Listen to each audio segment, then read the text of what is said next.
Assalamualaikum warahmatullahi wabarakatuh. Perkenalkan, halo semuanya, nama saya Nadia Nurlili Hasanah, biasa dipanggil Nadia, saya dari kelas A6. Tujuan saya membuat video ini yaitu untuk memenuhi tugas Pancasila, menjelaskan isi makalah yang telah saya buat dengan judul tema makalah saya yaitu Pancasila sebagai Falsafah Hidup Bangsa. Nah, sebelum kita masuk pada penjelasan mengapa sih Pancasila itu disebut sebagai falsafah hidup bangsa, mari kita telusuri dulu ya, gimana sejarah lahirnya Pancasila dulu itu seperti apa, perjuangan kemerdekaan Indonesia itu dulu seperti apa sebelum lahirnya Pancasila. Oke, kita bahas dulu ya sejarah lahirnya Pancasila. Jadi dulu kalau kita flashback ke zaman tahun 1942 sampai tahun 1945, di mana negara Indonesia itu masih belum merdeka dan masih dijajah oleh Jepang. Rakyat-rakyat itu masih menderita, masih banyak yang kerja paksa, tanah-tanahnya atau hasil buminya diambil. Nah, banyak lagi dan masih banyak lagi penderitaan yang lainnya. Dan pada saat itu Jepang itu sadar bahwa mereka itu masih membutuhkan dukungan dari rakyat Indonesia supaya bisa membantu mereka untuk melawan sekutu. Nah, maka dari itu pada waktu itu tuh Jepang memberikan janji kepada rakyat Indonesia yaitu akan memerdekakan Indonesia. Untuk memenuhi janji itu, Jepang membentuk sebuah badan yang diberi nama BPUPKI, yaitu Badan Usaha-Usaha Persiapan Kemerdekaan Indonesia, di mana badan inilah yang pertama kali merancang dasar negara untuk Indonesia merdeka. Kemudian, BPUPKI itu melaksanakan sidang untuk pertama kalinya. Tujuan sidangnya itu apa sih? Yaitu untuk merancang dasar negara Indonesia merdeka. Sidang pertama kalinya itu dilaksanakan pada tanggal 29 Mei sampai tanggal 1 Juni tahun 1945. Di mana dalam sidang tersebut itu ada 3 tokoh besar yang terkenal sampai sekarang yang mengemukakan pendapatnya tentang dasar negara. Mungkin dari teman-teman semuanya banyak yang sudah tahu, yaitu 1.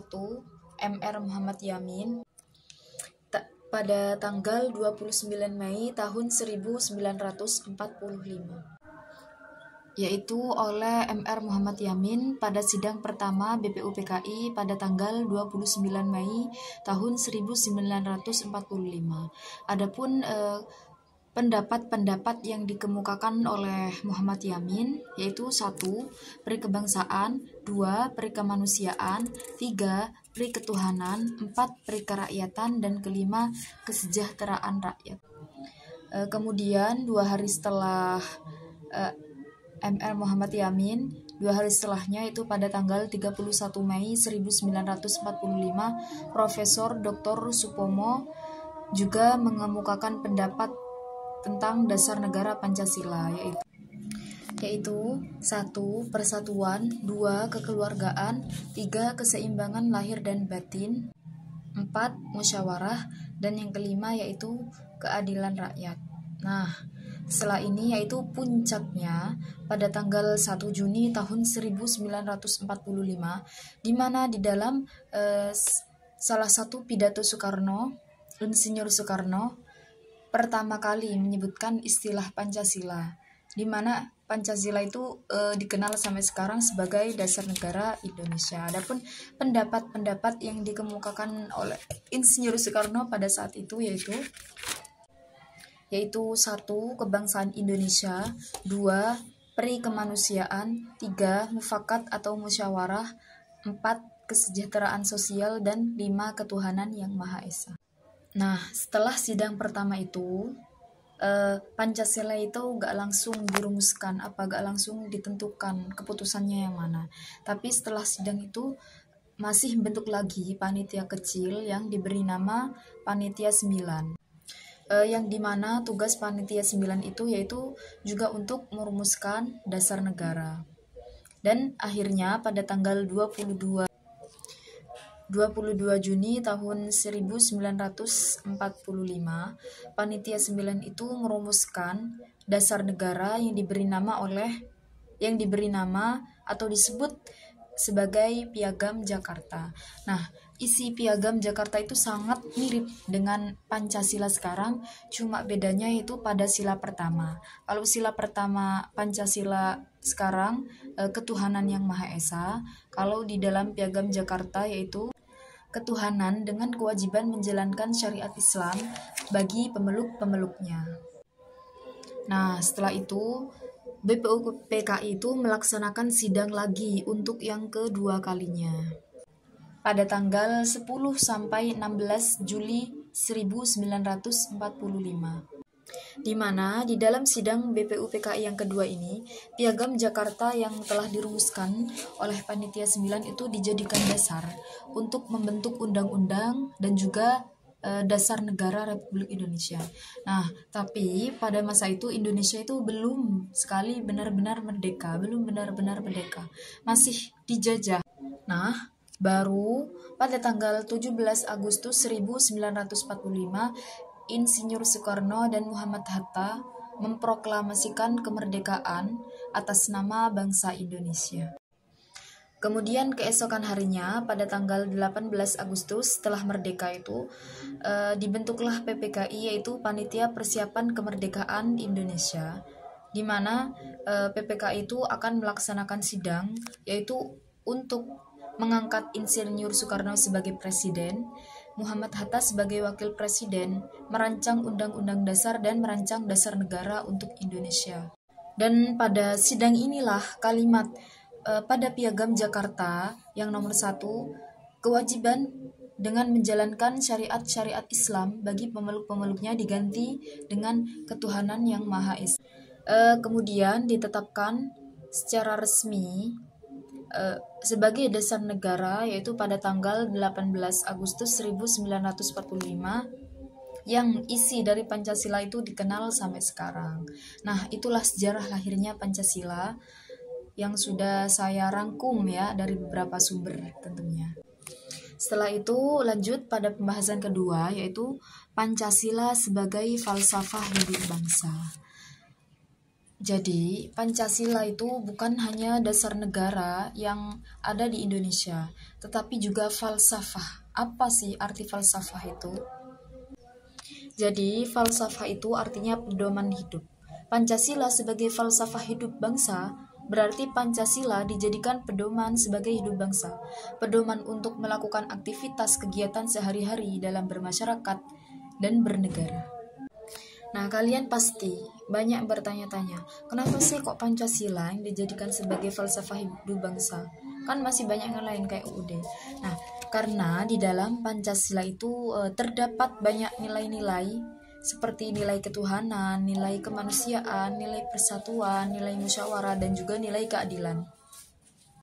Di mana nilai-nilai tersebut itu sangat penting sekali untuk menjadi pedoman hidup, supaya bangsa itu menjadi bangsa yang sejahtera, bangsa yang adil, dan bangsa yang makmur. Seperti yang sudah tertera di dalam UUD 1945 alinea kedua, yaitu yang bunyinya yaitu dan perjuangan pergerakan kemerdekaan Indonesia telah sampailah kepada saat yang berbahagia dengan selamat sentosa mengantarkan rakyat Indonesia ke depan pintu gerbang kemerdekaan negara Indonesia yang merdeka, bersatu, berdaulat, adil, dan makmur. Nah, jadi udah ngerti kan kenapa sih kok Pancasila itu dijadikan sebagai dasar negara? Sepenting itukah Pancasila? Udah ngerti semuanya kan?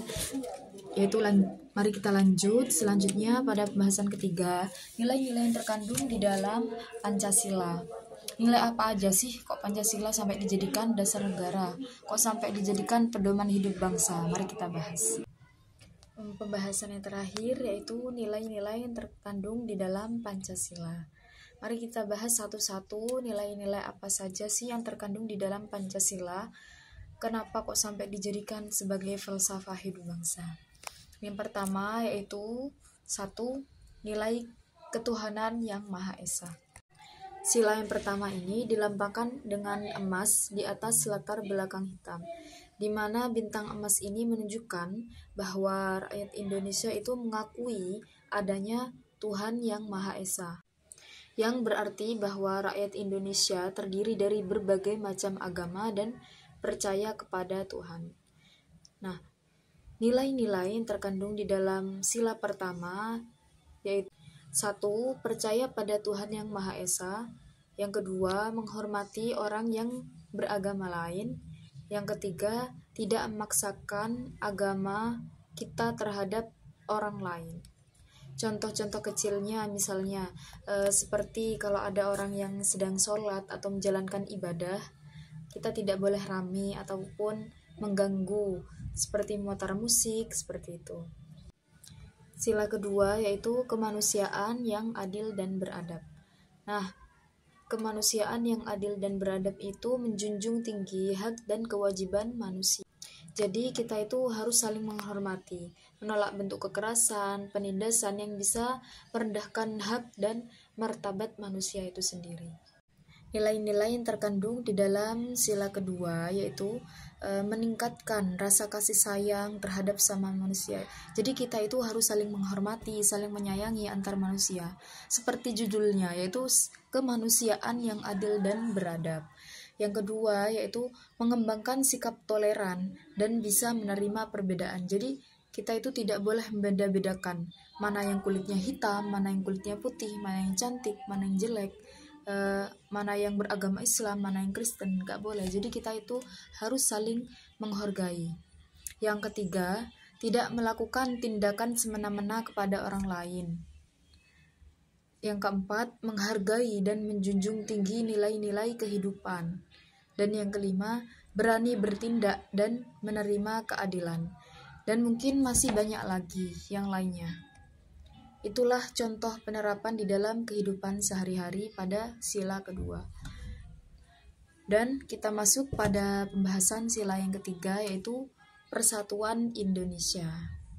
Sila ketiga ini itu mengajarkan pentingnya rasa persatuan di dalam keberagaman, di mana rakyat Indonesia itu terdiri dari berbagai macam suku, bahasa, budaya, sehingga bisa dipersatukan di dalam satu ikatan kebangsaan, itu bangsa Indonesia. Pokoknya kita itu harus saling bersatu teguh, bercerai kita runtuh. Nah, seperti itu. Nilai-nilai terkandung di dalam sila ketiga yaitu 1. Sanggup dan rela berkorban untuk kepentingan negara. Jadi kita itu jangan hanya mementingkan kepentingan sendiri, tapi juga kepentingan negara. Yang kedua, mengembangkan rasa persatuan atas dasar Bhinneka Tunggal Ika. Dan yang ketiga, mengembangkan rasa cinta tanah air. Kembangkan cinta tanah air kita, tingkatkan cinta tanah air kita gitu.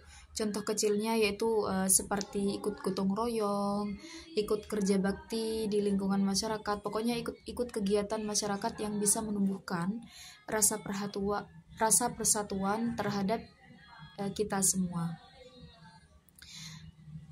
Sila keempat yaitu kerakyatan yang dipimpin oleh hikmat, kebijaksanaan dalam permusyawaratan perwakilan. Sila keempat yaitu kerakyatan yang dipimpin oleh hikmat, kebijaksanaan dalam permusyawaratan perwakilan. Jadi di dalam sila ini mengajarkan bahwa keputusan yang diambil oleh bangsa Indonesia itu tidak hanya dari keputusan sendiri atau keputusan pribadi perorangan. Jadi keputusan itu diambil melalui musyawarah atau musyawarah mufakat. Jadi gak asal main ego sendiri, tapi juga mikirin gimana sih kepentingan bangsa itu juga. Adapun nilai-nilai yang terkandung di dalam sila keempat yaitu 1. Setiap warga itu memiliki kedudukan yang sama. Jadi kita itu gak boleh minder, oh ini anaknya pejabat, ini bukan.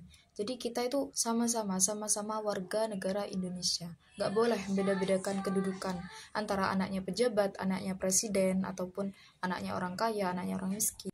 Yang kedua yaitu setiap keputusan diambil dari musyawarah. Itu gak boleh kita memutuskan keputusan sendiri. Harus diambil melalui musyawarah. Kita harus musyawarah dulu, diskusi dulu, mana sih yang lebih baik gitu. Yang ketiga, tidak boleh memaksakan atau kehendak kepada orang lain. Dan yang kelima, itu bebas menyampaikan pendapat. Jadi di dalam forum musyawarah atau diskusi itu bebas menyampaikan mana sih pendapat, pokoknya bebas pendapat apa aja disampaikan, nanti dimusyawarahkan keputusan mana yang paling tepat. Sila yang kelima yaitu keadilan sosial bagi seluruh rakyat Indonesia. Sila ini mengajarkan pentingnya kesejahteraan atau keadilan yang tidak hanya di dalam ekonomi, tetapi juga dalam sosial, politik, dan juga kebudayaan. Dan sila yang terakhir yaitu sila kelima, yaitu keadilan sosial bagi seluruh rakyat Indonesia, di mana sila ini mengajarkan kepada kita tentang pentingnya keadilan atau kesejahteraan yang tidak hanya memuat ekonomi aja, tapi juga politik, sosial, dan kebudayaan. Adapun nilai-nilai yang terkandung di dalam sila kelima yaitu menjunjung tinggi keadilan, baik tidak hanya keadilan dalam politik, sosial, dan budaya. Yang kedua yaitu menghormati hak dan kewajiban orang lain. Jadi kita itu harus saling menghormati, pokok intinya gitu dah. Yang ketiga, menjunjung tinggi sikap saling bantu. Jadi kita itu harus saling tolong menolong gitu. Contoh kecilnya yaitu bisa dimulai dari diri kita sendiri. Misalnya belajar rajin agar tidak mengganggu orang lain, terus menjaga keseimbangan antara hak dan kewajiban kita.